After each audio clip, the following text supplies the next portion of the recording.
Okay, I think we're on. I've got a special idea for today. I'm going to challenge myself. I'm going to actually attempt to just play the goddamn game rather than getting lost in thought. That's kind of our challenge for today. Can I keep moving without, you know, getting stuck in a loop of thinking and just walking around a room for 10 minutes straight while I try to round off a thought that's occurred to me? We're going to deeply frame ourselves in the flow of the game today, if you want to put it that way, or something to that effect. And I've been holding this rocket for a while. Isn't it fun to actually use it? Here's these big guys who are maybe not as tough as they were intended to be in this game, just blow them away, but they look cool and impressive, and it's an excuse for me to use this thing. We've got another 6 shots, so we'll give that a good go, but isn't this just a nice, pretty little Promethean room that we're in? Aren't these guys nice and solid looking and bouncy like Mario characters, but angry and they have guns and... You know, it is what it is. If I push this button, it all becomes hideous. But let's not dwell on that today. Sorry, one thought I wanted to get out. Have you noticed that there's always this kind of colored tinge, like a tint that almost seems like a miasma in the air in every level when I change the graphics in this game? Like, on some levels it's like an orange streaming sunlight that seems unnaturally thick. When we were outside in this level, it's like a blue, like teal tinge that comes in from the ocean and feels like a unseemly ocean mist that's more like a miasma. And in here it's this cyan, whatever we call it. It's this tinge which just seems too bright for like what it's meant to be. Like it's just like it's a tint that's actually physically particles in the air. I really don't like it. It's so pretty and clean by comparison this one. I really hope you just understand why I despise this. It's no one thing we can quantify. It's ultimately a question of sensibilities, which is the idea that I really want to get across, that two different people doing what is on paper the exact same idea can give you very, very different interpretations of that because, well, yeah, it's not even... Sorry, that misses the point. It's not like the idea is like we had 2 craftsmen and they both got told make a future room and one made one and one made the other. It really was that they had different intentions. They were making... The new remake guys, they were making a future room. Like, this is the same room that they would make if they were making a Killzone game or Destiny, or they were making the Call of Duty Future Warfare, whatever the hell it's called. This is just like a generic future look, whereas as we've been into, maybe you listen to the old episodes, maybe you don't, this is very particularly purpose-oriented. It's meant to seem sparse, Spartan, Promethean, this idea that it's a product of a certain culture, it looks a certain way for a certain reason, whereas this is what you do when you really just have no ideas. It's like how certain tropes which may have made sense in one incarnation, like how Tolkien just became the stock fantasy look, which you now make without purpose. It made sense when he was doing it. This is the science fiction equivalent of that. I call the Tolkien derivatives but fantasy, like Baldur's Gate 3, but fantasy, and so on. And this is but sci-fi. But then this is real sci-fi. I could elaborate on the difference, but I hope you get it. Leave a comment. If you don't, I'll explain, or if you want more elaboration, I can get around to that. But I said I was going to move today, and I already haven't, but we'll keep going. Because this is pretty, and I need to actually talk at some point about the tactile experience of playing this game, because it really is like... How do I put it? This game, before this, I had seriously played one first-person shooter, and do you know what that was? It was the Nintendo 64 port of Duke Nukem, and that, in comparison to Halo, did not feel great. It's really like... Halo is a game where, like Duke Nukem, it feels like on a Nintendo 64 controller, it's like you're piloting a submarine or something. It's very much... You feel like you're controlling a tank or something, like push button, get vaguely connected input. Whereas something that I liked playing as a kid, like Mario 64, you don't even like you just lose awareness of the controller almost immediately because it's so refined. You just fall into flow. Halo is like that in the sense of like they just basically got the first person controls on a console nailed the first try. But it wasn't their first try at a first person shooter proper. They made Marathon first, of course, and Marathon, frankly, for a few different subtle reasons, doesn't actually feel great to play. Some connected to just like how complex they could make it with the engine and such, but there's also just silly decisions they made early on, like building levels around Switch puzzles, which are just an awful, awful idea. It's worse than Half-Life. Half-Life as an evolution of building a first-person shooter like that is good because it feels less contrived, but then Halo just one-upped Half-Life and said, okay, you replaced like contrived, retarded adventure game puzzles with more organic feeling ones. We're just going to take this to the natural conclusion. We're just going to not put adventure game puzzles in our first person shooter. Instead, we're going to give you like a car with a giant machine gun on the back. And you know, what would I rather play now? I'd rather play Halo. Oh no, our ground teams are in trouble. Anyway, I have to go like do some fun bouncy Mario combat on these guys. Let's see, where am I? I'm still going down this giant shaft. You can see where you were before up there, which I think is cool, and we just keep going lower and lower. I like how this level is built. Anyway, what were we doing? I have to go kill some more things. Did I talk so long the enemies despawned, or is that just a naturally empty part of the level? I don't even remember. No, it's telling me there's trouble around here. But yeah, I got a bit abstract there, even when I said I wouldn't, but let me see if I can get back into it. Yeah, just...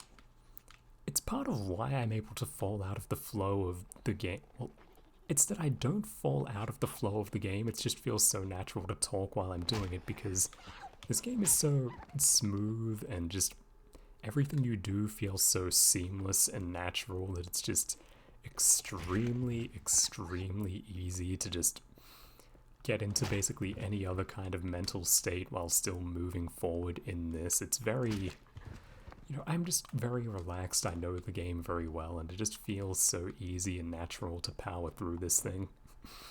I am having a great time, even if I'm not talking directly about it, but I'll stop talking abstractly about the game now. Let me engage with what's in front of me. So yeah, we need to keep killing our way down this. You saw me just exploit an invisible thing there. I think we'll save these. No, we'll use it now. Don't you love those guys, the way they bounce and scream and shout, and he took cover because he was hurt? It's a very alive game, but in a way that people never really... it got taken for granted, I believe. I don't think it's a stretch to say that. Like, everyone makes a big deal now out of stuff like, oh, Fear was so artificially intelligent. Fear doesn't have as much interesting stuff going on here. It's a series of enclosed room gunfights, and it's very flashy with the fact it has AI because the guys you're fighting all speak English and loudly announce their tactics. This guy didn't say, I am hurt, I'm gonna take cover, but he did. In Fear, if he were a Fear soldier, he'd say, I've been hurt by the player. I'm going to take cover so my shield can recharge, because I'm artificially intelligent. I exaggerate only very slightly. Fear is a very silly game, which I do like for a few different reasons. It does look nice, it has cool guns and stuff, just... basically, it should have been seen as like a proof of concept, and I wish they made more of them, instead of just like crashing the idea into the ground immediately. I don't know what's up with that. Here's a nice cutscene I won't make you pay attention to, I'll talk over it, but isn't it pretty? This almost looks like it could be like from a Ridley Scott movie. This is actually how like Ridley Scott did the Promethean computers in Prometheus about 8 or 10 years after this game came out. And yeah, I've made that comparison at least indirectly a couple of times, that the architecture in this game is Promethean. It's... if you've been paying attention to what I've been saying more generally, you should be able to pieced together without me saying so directly that I believe that there's a lot of shared inspiration and ideas between this game and Prometheus, and yeah, that's quite cool. It's natural that they would share a lot of... it's natural that they would... I believe both premises could lead to a lot of the same imagery and ideas coming out just from exploring themselves, but I also think that Halo does draw a fair bit of inspiration from Ridley Scott. I mean, more explicitly and directly, you can see James Cameron inspiration in that we just lifted the Marines from Aliens, but the spirit of the aesthetic direction of Alien, which Cameron just kind of, I think, sort of unconsciously channeled, like when unshackled from the Aliens IP universe, whatever you want to call it. You look at how he makes like military machinery in Avatar or whatever. It's obvious that he was basically following his own interests when he made Aliens, with a bit of inspiration and kind of paying credit to Scott. But really, I think that Halo feels much more like taking the spirit of what Ridley Scott does in science fiction and making it military science fiction than James Cameron does, even if he came first and there's a bit of his DNA too in here. I think that, again, it comes from a far more conceptual place, Scott's work, which I talk about a lot, that if I start talking about cyberpunk, I'm going to get so absurdly far off topic, so I won't now. That'll be... my admiration for Ridley Scott can be a different thing at a different time. I could talk endlessly about that man, so I won't right now. But aren't we having a great time flying through here? Grenades, rockets, all kinds of stuff flying around. The aliens are all screaming they don't know what to do about me. And we're just powering our way up. We gotta get out of this place. And I'm getting only a bit lost. I know that I have to go up rather than down now. There's where we were before. I think I go through here. Yeah, this looks promising. Save these for if I run into trouble. I hope you are enjoying this, and you enjoy the kind of spontaneous rhythm that emerges from here. I'm sure that if you don't know me and you come across these videos, it's all quite strange, but it is kind of for my friends and people who have read what I say and find me kind of interesting. I've had trouble articulating this, but the idea behind this is kind of, okay, I see someone say something, they look like they're trying to express themselves online about a game, they just think, okay, can I just see you kind of like, can I just see ideas kind of play out from you in an organic way and just like see a new way of looking at a thing? Like when I watch a video essay or whatever, I very rarely get the impression that I'm actually experiencing something as someone else does. Forgive me, I'm going to give up on the original video premise and talk a moment now because it just came to my mind. It really is a problem that, like, what is the video essay problem? It's not something as simple as that they're lame or they're stupid, it's that they're basically lying.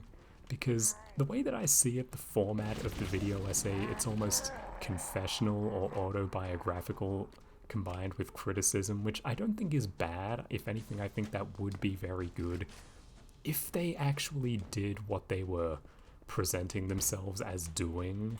And the trouble is that they don't. They will, like, take something that hooks you in and sounds personal and then just, like, pay very basic stock lip service to that in a way that they obviously don't mean. The personal part is like a lie you use to try to stand out, and then you basically try to talk about the thing in as stock a way as possible so that on one hand you aren't challenged to think, and on the other you also aren't challenged to feel. That might sound weird, but I honestly think that's where a lot of people would fall on this, even harder than they're trying to, like, quantify some mechanical way of talking about why it's good.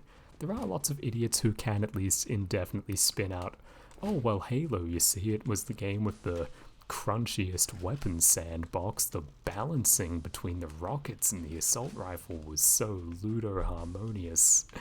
I mean, that's retarded, yes, but there's something to it. I mean, people are doing that. What really no one does is has, like, a real humanly informed view of the thing. What I say when I mean appreciation, you know, like, can I really read someone else through what they make of the thing, or are they just like pretending to be a robot, giving like a robot's idea of this as how well does it approach the like perfect form of a pleasure dispensing toy that we call FPS? Who has actually a personal experience of Halo that I could find interesting and compare and contrast with my own, and, you know, find it interesting because it came from a particular person? Basically no one, or very few people. There are like 2 videos on Halo on the internet that I might call vaguely interesting. And on video games in general, again, it's an ocean, and we want to drink. We're surrounded with water, but we'll die if we try. Last thought, friends sent me this very recent Halo video. It's very absurd. It's called something like Why Halo is Horrifying, and it's got a like visually fucked with thumbnail. It's like one of the levels a couple after this set at night, and there's a couple of meme moments about this game where it kind of takes off on some slightly scarier or more intense moments of famous films.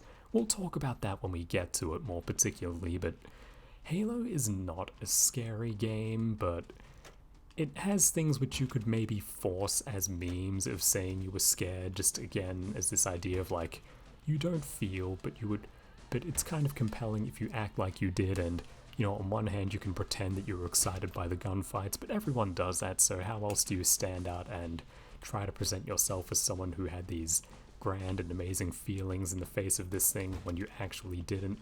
Just pick another and pick a moment in the game that vaguely fits. Say it was scary, say you were scared, and that's your novel, personal approach to the game in a can. And again, it's fake. This guy is lying. And I didn't watch this, but my friend did. He's flipping through it and he just says, he's not actually talking about the game being scary. This is just a recap of the game's plot framed with this. And it's amazing what people will do. Just a million videos about Halo made this year, and virtually all of them are plot recaps. One that I've been meaning to talk about for a while that I found particularly funny because it had so much potential to be an interesting video, but he was obviously not even interested in his own premise.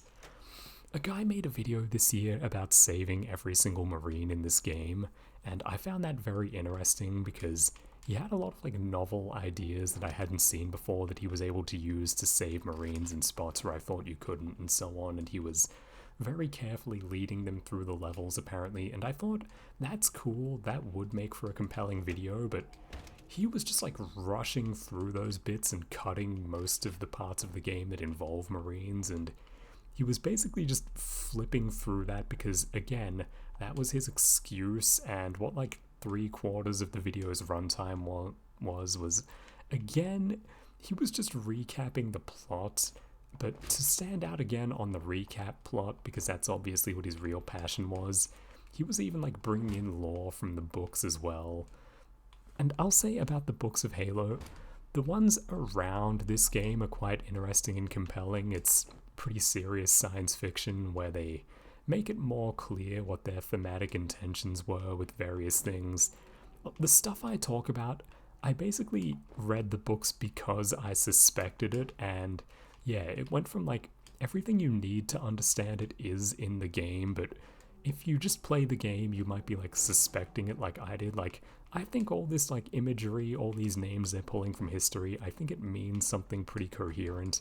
And then I read the books and, oh yeah, they absolutely meant it. It's pretty explicit at a lot of points because they can get wordier and flip between perspectives and just bring in the voice of God and so on to say things. And anyway, yes, lots of interesting thematic stuff going on, but sorry, why I go into that?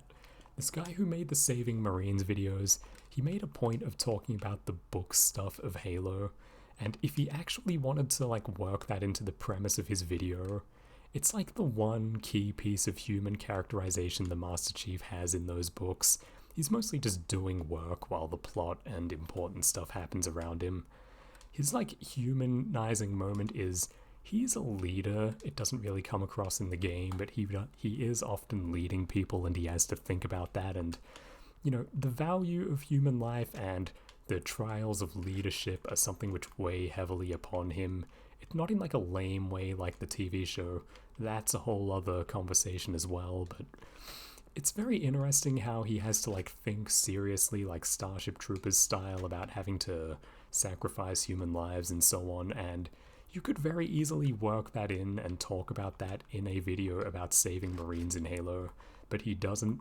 This guy read the Halo books, and, you know, worse than people who just play the games, it means nothing. He apparently read hundreds of pages of like very far more elaborate and personal science fiction, which lays all of this stuff out far more clearly, and to his brain it just registered as more Halo.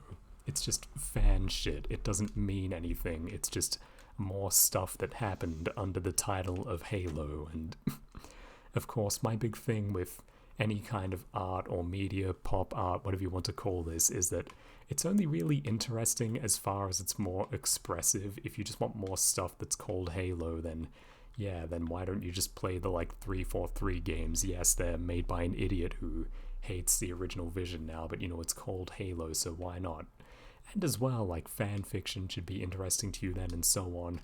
I don't mean that as an inherently bad thing, but the trouble with most fan fiction is that it's made by people who think like that. That is to say, people who, again, it doesn't mean anything to, they just want more stuff. If you are actually, you understand the vision and you're kind of responding to it or building on it in a way that you think is organic and respectful of it, you don't have to respect it, you can also respond to it, as I just said. What I mean is just you're aware of it and you're making something which means something to you in one way or another. Then you've made something worthwhile, and that is very much just like when most people look at most media, even when it's original or expanded or whatever, they're just not doing that, so one has to ask, what is the point? Now, that was a giant tangent just like I said I wouldn't do, aren't I silly? Now, we have trouble waiting for us here. That guy. Oh no. I had to let him do that once because it's funny. Now, if I were playing on a harder difficulty and trying to survive and I didn't bring this, he could be scary. But I did bring this, so yeah. He is tough though, isn't he, this guy in gold? He took 2 rockets, which is pretty badass. I like that they made him strong. Anyway, we're approaching the end of the level now, so I'll just kind of... yeah, we're just wrapping up now, I guess. I'm not going to start another long line of thought. Let's actually try to play the game for a minute. Okay, next level coming. There's that Marine who died earlier. There's the thing. And invisible guys shooting at us.